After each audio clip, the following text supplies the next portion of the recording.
Praise లాడండి. బాగున్నారా? ఉదయకాల సమయంలో దేవుని మాటల కొరకు ఎదురు చూస్తున్నారు కదా.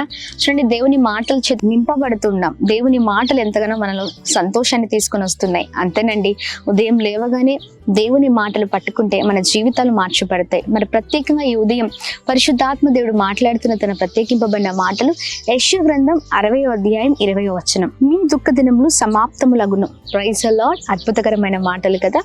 మన దుఃఖాలు, మనకున్న కష్టాలు, మనకున్న భయంకరమైన పరిస్థితులన్నీ కూడా వాటన్నిటికి ప్రభు సమాప్తం ఇవ్వబోతున్నారంటే అవన్నిటిని క్లోజ్ చేయబోతున్నారు. ధైర్యంగా ఉండండి. ఎప్పుడు ఇదే కన్నీళ్ళు, ఎప్పుడు ఇవే మరి భయంకరమైన జీవితం అని ఎప్పుడు అనుకోకండి. స్థితిగతులను మార్చే దేవుడు మన దేవుడు. మనం ప్రార్థిస్తే, మనము అడుగుతే అన్ని కార్యాలు చేసే దేవుడై ఉన్నారు. చాలాసార్లు అనుకోవచ్చు, ఏంటి నాకు ఈ జీవితం, ఏంటి నాకు ఈ పరిస్థితి, ఎప్పుడు ఇంతేనా నా జీవితం? లేదండి, నీ కన్నీళ్ళను చూస్తున్నాడు కాబట్టే, నీకున్న పరిస్థితిని చూస్తున్నాడు కాబట్టే పరిశుద్ధాత్మ దేవుడు ఇదిగో తను చక్కగా ఉదయకాల సమయంలో ప్రభు మనందరితో మాట్లాడుతూ వస్తున్నారు. ఇదిగో నీ దుఃఖ దినములు సమాప్తం అవుతున్నాయి అని. ధైర్యంగా ఈ వాక్యాన్ని పట్టుకొని ప్రార్థించండి. అనేకమైన కార్యాలు మీ జీవితంలో చూడబోతున్నారు. Praise the lord. God bless you all.